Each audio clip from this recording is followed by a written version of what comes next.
So this is lesson 6. Today is 1/22/20.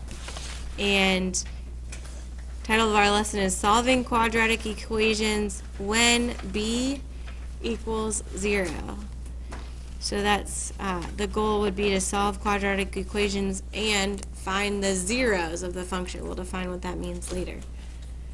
So when they're referring to b here, that's when we're talking about standard form of an equation.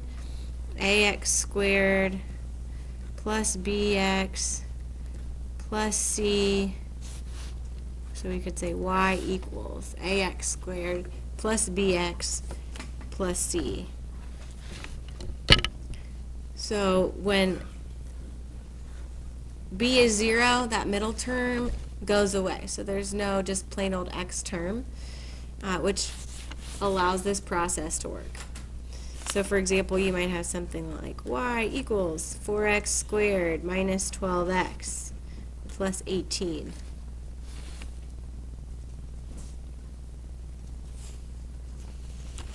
Or, also quadratic would be y equals x squared minus 81. Notice in the second equation, there's no middle term, so that's all this is saying. Whenever there's no middle term in standard form, this method applies. So when solving quadratic equations, there could be 0, 1, or 2 solutions.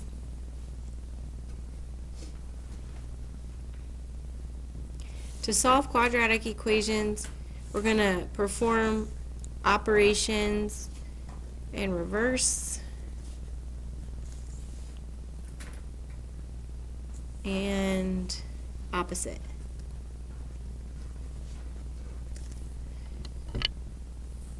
By isolating the x squared term,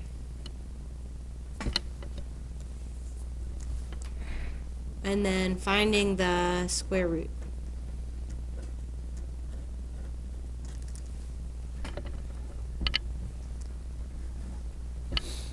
On each side. So for example, number 1, x squared term's already isolated, so we just find the square root of both sides. I just gave you the answer. So I wrote this as x equals plus or minus 3. You might have been thinking the answer was 3. You might have forgotten that negative 3 squared is also 9. So there are 2 solutions to this equation. We often forget about the negative solution.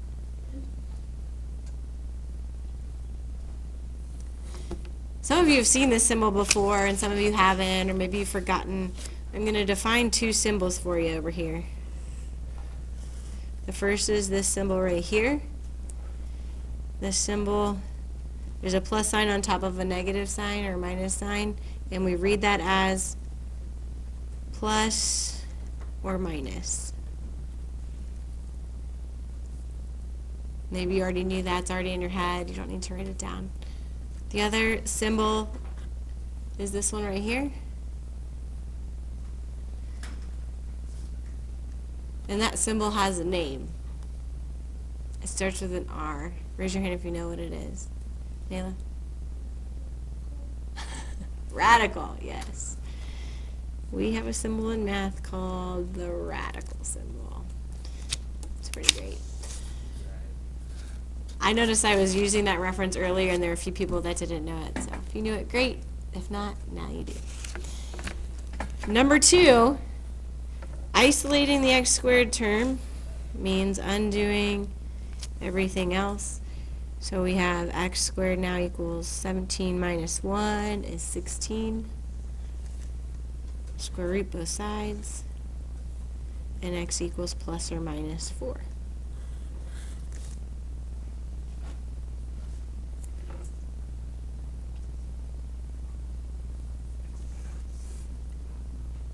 Number 3, if we divide both sides by 3, so that's how we get the x squared term by itself. Divide both sides by 3, we get x squared equals 64. Square root both sides, x equals, Plus or minus 8. yes, plus or minus 8. My minus sign keeps getting dissolved in my circle. Number 4.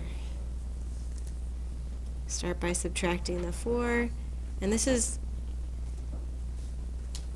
an issue that comes up for some folks. When we have that negative sign in front of the variable, we're not done.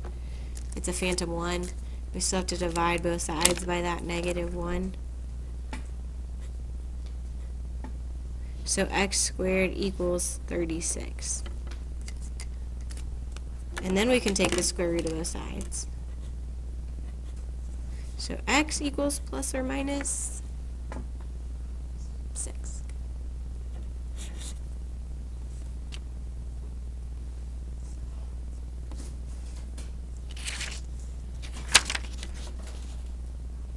Number 5,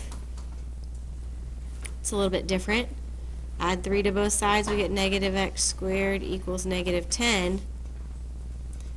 My plus 3, which is negative 7. Again, we divide both sides by that negative 1. So x squared equals positive 7. Sadly, 7's not a perfect square. Sad time. So sad. So when I square root both sides, there's 2 ways to write that. One way is very precise, and you will be asked to write it in this form at times. It's x equals plus or minus radical 7. And that's a sufficient answer. And that's an exact answer. An estimate of this answer would be when we plug in radical 7 in our calculator. So everybody try that. Make sure you can find the second key, the square root key, type in the 7, and then make sure we can round it correctly. The blanks are, we want to be sure to give our answers rounded to 3 decimals.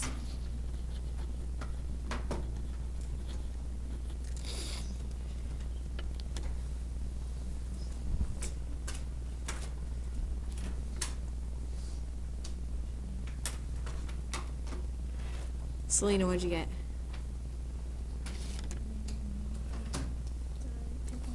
I need to round it. So, Just give me four decimals. okay, 3.457. 4, 5. What came after the 5? 8. 458 because it's a 7 right after the 5. I got 2.64. Square root of 7. Yeah, but did you say round it? Yeah, but 2.64. That's what I got too. But so okay, so I want you to read it like the very initial way you see it in your calculator. 2.6 what? 2.645. 645 what? 7. 7. Okay. Dot dot dot. It keeps going.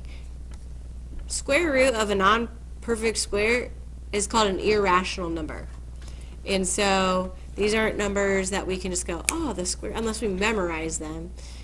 There's tables. Before there were calculators, there were tables to help figure out square roots of different numbers. So they don't end and they don't have a pattern. So when I'm rounding, the only place, 2 places I want to look, the place I'm rounding, the third spot, and the one right after it. So if I look at the third spot, to the right, if it's 5 or higher, it just causes me to only change that number. Since it's 5 or higher, I bump it up. If it were 4 or less, I would keep it the same. And that's rounding. We're all going to get it. 2.646.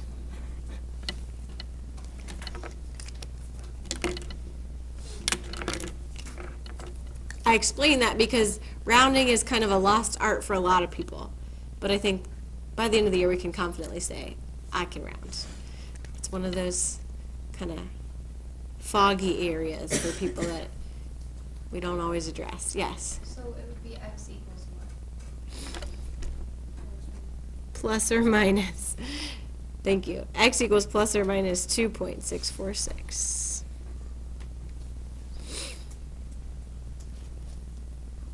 Number 6. Once we subtract the 25 from both sides, we get x squared equals 0. Square root both sides. X equals 0. And this is the case of the one solution.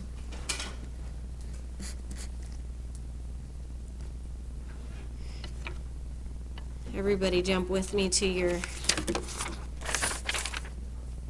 practice half sheet.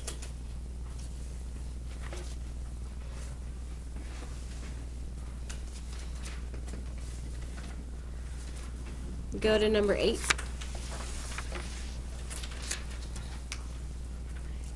You'll see, you'll need to do these on the back, or not on the back, but on a separate sheet of notebook paper, but I want to share with you what happens, what it looks like when we have no solutions.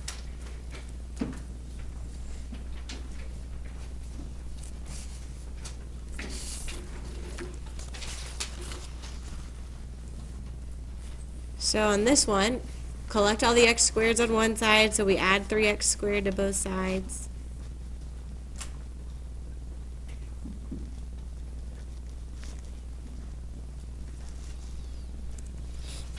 Subtract 8 from both sides.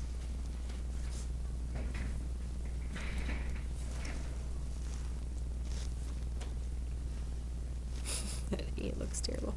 Divide both sides by 8. What's negative 23 divided by 8? Jacob?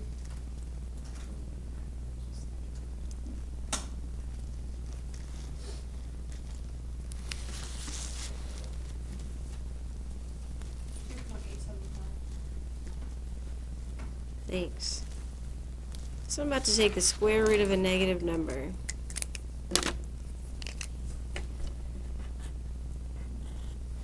When I run into this situation, Says it's not real. it's not real. So there are no real solutions. We're just going to write no solutions for now. There's imaginary solutions, but we'll get to that later. For now, just no solutions would be fine. The answer for number 8 is no solution.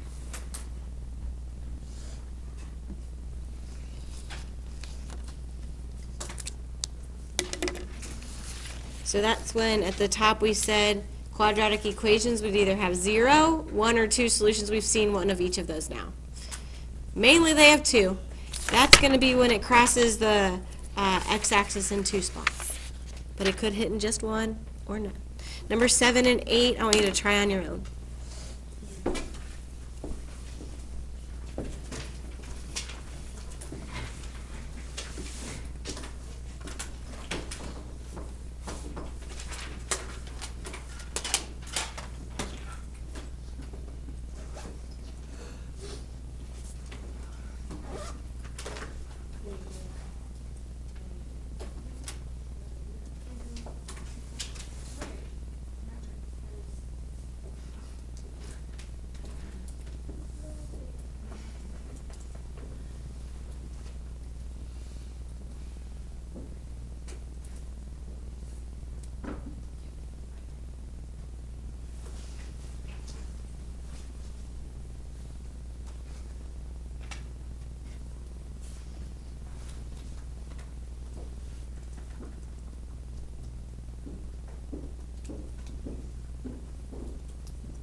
First add the 3, and then divide both sides.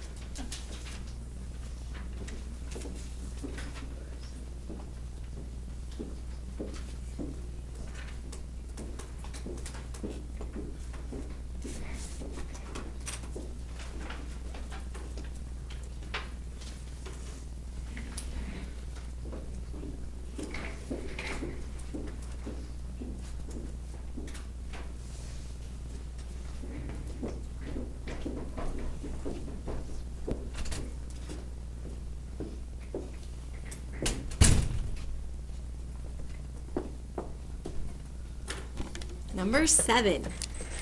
Who can walk me through number 7? Jacob. Add 30 both sides. Yep. 3x squared equals 8. Divide both sides by 3. Comes out x squared equals 16. Square root both sides, x equals plus or minus 1. Beautiful. Thanks. Well done. So x equals plus or minus 4. Number 8. Who can walk me through?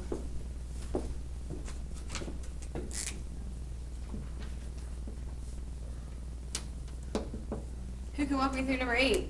Brandon. Okay, so you're gonna start out by adding 3 to both sides of the equal sign. That's gonna give you 4x squared equals 60. Now what you're gonna do is divide everything by 4. You're gonna get x squared equals 15. And you're gonna take out the square root. Take it out. You're going to take out the square root of x squared and 15. Now what you're going to get is an irrational number. And I calculated it to be 3.873.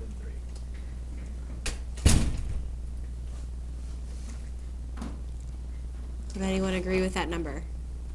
3.873. Plus or minus 3.873. Does anybody disagree with that number? Nobody agrees and nobody disagrees. Let's try that Wait, again. which one?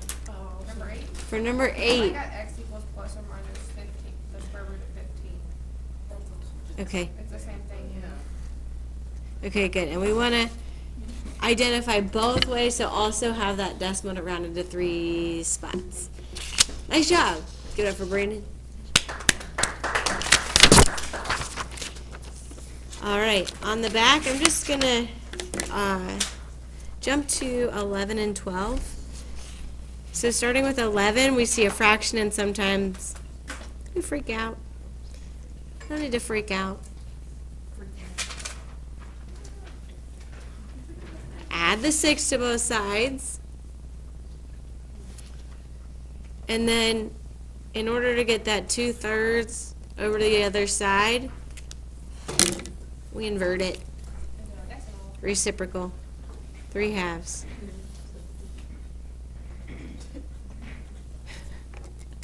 So in your calculator, fractions aren't your friend, just type in 8 times 3 divided by 2. 8 times 3 divided by 2. And you get 12, that's right.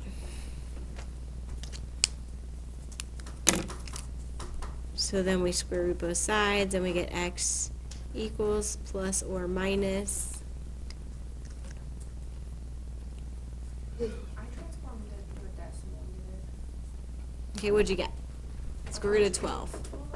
I got, like, with mine it was 12.012, because I did it as a decimal. Because you rounded. Yeah, so.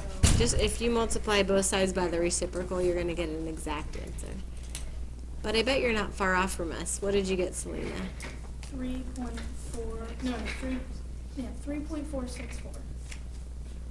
3.464. Yeah. I got 3.466. Okay, so you were close. Yeah. But this is the correct answer. Try number 12 on your own.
Square root of 10 is what, Jacob? 3.62 plus or minus 3.62.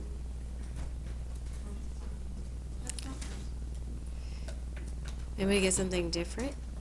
I got the same thing. Same. How do y'all get the decimal? That's my goodness. The square root of 10. Oh. Thanks, Liv. All right, so we practiced these skills, and you knew we were leading up to something because it says, does it say it on your phone? I don't think so, but maybe it does. Maybe you have a magical phone that's reading my thoughts. We are going to be graphing, solving quadratic equations, and finding the zeros of the function. That's referencing a graph. Bum, bum, bum. The graph it is. So we have these zeros that we're going to be finding. And we go, I know what 0 is, but what are zeros? Zeros are like the slang way of saying x-intercepts. So zeros are your x-intercepts on a graph.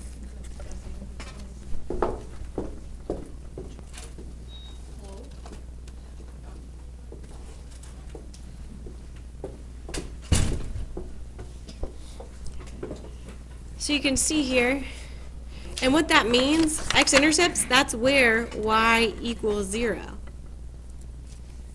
Notice, in this equation, the y was replaced with a 0. When we replace the y with a 0, now we can solve it. And just by adding x squared to both sides, we get 9 equals x squared. Square root both sides. So x equals plus or minus 3. Good. And those would be our solutions. So we can put that in the blank. And then writing those as x-intercepts or zeros would be to write them as -3, 0 and +3, 0.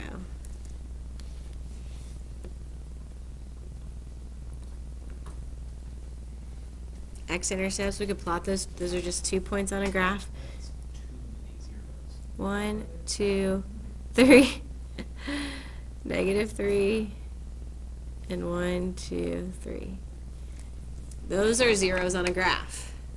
They're also called solutions. They're also called roots.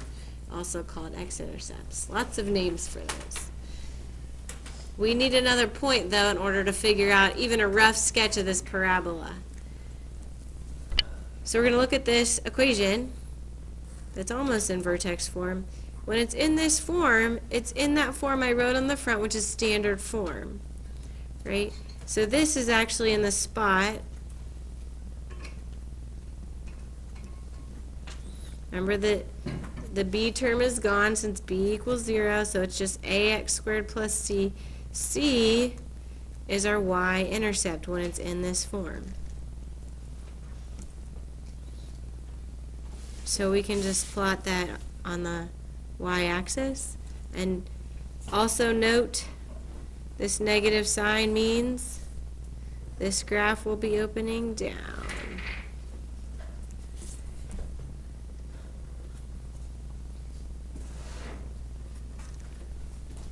And there's your parabola.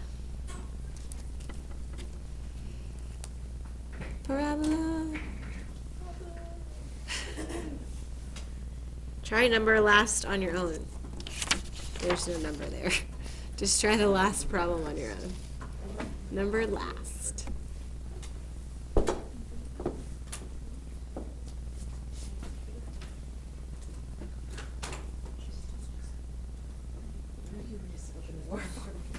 Yeah, go ahead.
Here we go.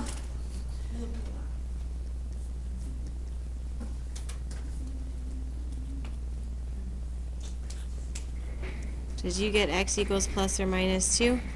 Yes. Sweet.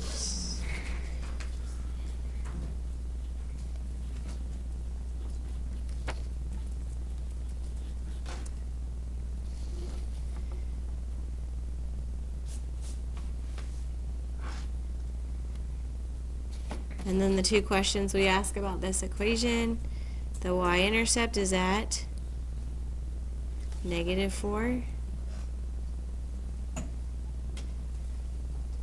And this is opening up. Raise your hand if your graph looks a little like this.